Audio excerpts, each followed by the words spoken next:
வணக்கம் நண்பர்களே, முக்கியமான 2 டாபிக்ஸை இந்த பதிவில் பார்க்க போகிறோம். முதல் டாபிக் மத்திய அரசுக்கு கிடைத்த வெற்றி அப்படிங்கிறது முதல் டாபிக். கடந்த 2 வருடங்களாக இந்தி கூட்டணி பார்த்தீங்கன்னா எதுக்கு எடுத்தாலும் மணிப்பூரை இழுத்து வச்சு பேசிக்கிட்டு இருக்காங்களே.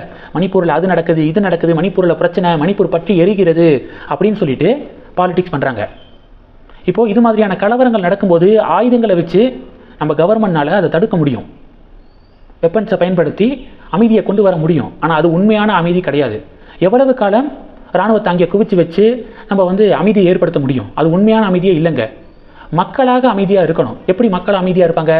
பிரச்சனை நடக்கக்கூடியவர்களை கூப்பிட்டு வச்சு பேசணும், பேச்சுவார்த்தை நடத்தி அமைதி திரும்ப வைக்கணும். அதுதான் நிரந்தரமான தீர்வு. இப்போ என்ன நடந்திருக்குன்னா, மணிப்பூர் இன கலவர விவகாரத்தில் திருப்பு முனை. 2 வருட முயற்சிக்கு பின் மத்திய அரசின் பேச்சுவார்த்தை வெற்றி. 2 இயர்ஸாக பேச்சுவார்த்தை நடத்துகிறாங்க சென்ட்ரல் கவர்மெண்ட். இப்போ வெற்றி அடைஞ்சிருக்கு. மத்திய அரசு, மணிப்பூர் அரசு, கூக்கி சமூகத்தை சேர்ந்த 2 கிளர்ச்சி அமைப்புகள், இந்த 3 பேருக்கு இடையே ஒப்பந்தம் கையெழுத்தானது. அமைதி ஒப்பந்தம் கையெழுத்தாயிருக்கு. தேசிய நெடுஞ்சாலையை திறந்து விடவும் ஆயுதங்களை ஒப்படைக்கவும் கூக்கி கிளர்ச்சி அமைப்புகள் ஒப்புதல் அப்படிங்கிற ஒரு ஹாப்பி நியூஸ் கிடச்சிருக்குங்க. ஆயுதங்களை ஒப்படைச்சிடறோம், நாங்கள் அமைதியை ஏற்றுக்கொள்கிறோம் அப்படின்னு கூக்கி கிளர்ச்சி அமைப்புகள் இப்போ சரண்டர் ஆகியிருக்காங்க. எவ்வளோ பெரிய வெற்றி தெரியுமா அது? நிரந்தரமான ஒரு அமைதியை நோக்கி மணிப்பூர் இப்போது அடி எடுத்து வச்சிருக்கு. இனி மணிப்பூரில் எந்த ஒரு அசம்பாவிதமும் நடக்காது, ஏன்னா அமைதி திரும்பிடுச்சு அப்படின்னு சொல்கிறாங்க. ஒப்பந்தம் சைனாக இருக்குது. Next week prime minister Modi அவர்கள் மணிப்பூர் போக இருக்கார். அதுக்குள்ளே இந்த அக்ரிமெண்ட் எல்லாமே போட்டு அதிகாரப்பூர்வமாக சென்ட்ரல் கவர்மெண்ட் வெளியிட இருக்காங்க. எவ்வளோ பெரிய விஷயம்! இதை எதுக்காக இப்போ வரைக்கும் எந்த மீடியாவும் பேசவே இல்லை? மணிப்பூர்னு தமிழக மீடியாக்கள் எவ்வளவு செய்திகள் போட்டாங்க, சென்ட்ரல் கவர்மெண்ட்டுக்கு எதிராக ஒரு நரேட்டிவை செட் பண்ணாங்க.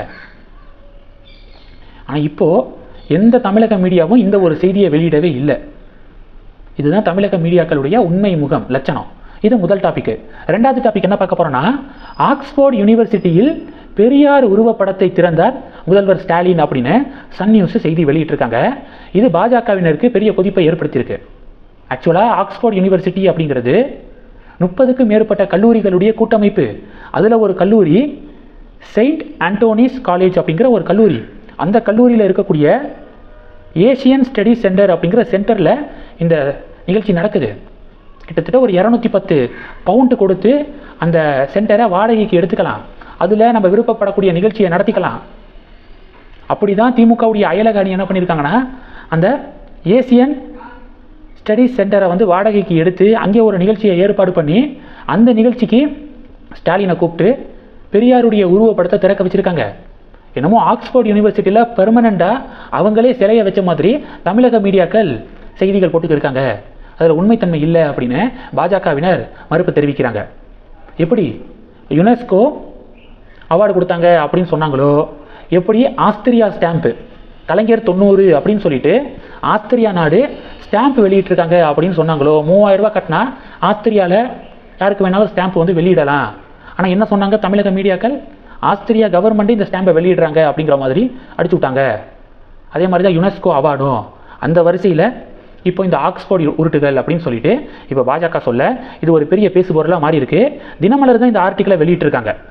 திமுகவுடைய அயலக அணி வாடகைக்கு எடுத்து ஒரு நிகழ்ச்சியை நடத்துகிறாங்க. அதில் பெரியாருடைய உருவப்படத்தை ஸ்டாலின் அவர்கள் திறந்து வைக்கிறாரு. அதுதானே தவிர ஆக்ஸ்போர்டே வாலண்டியராக முன் இப்படியெல்லாம் பண்ணலை அப்படிங்கிற மாதிரி தினமலர் ஆர்டிக்கல் வெளியிட்டிருக்காங்க. இதை பாஜக ஷேர் பண்ணி திமுகவுக்கு கேள்விக்கு மேலே கேள்வியாக எழுப்பிக்கிருக்காங்க. இந்த டாபிக்ஸை பற்றி உங்களுடைய பார்வைகளை மறக்காமல் கமெண்ட் பண்ணுங்கள். தொடர்ந்து கனெக்டில் இருங்க. அடுத்தடுத்து நிறைய பதிவுகளை பார்க்க போகிறோம். நம்ம சேனலுக்கு சப்போர்ட் பண்ணணும் அப்படின்னு ஆசைப்பட்டீங்கன்னா, நான் பேசக்கூடிய வீடியோக்கு கீழே நன்றி அப்படிங்கிற ஆப்ஷன் இருக்குது. அதை கிளிக் பண்ணி உங்களால் முடிந்த தொகையை சேனல் வளர்ச்சிக்காக கொடுத்து உதவி செய்யலாம்.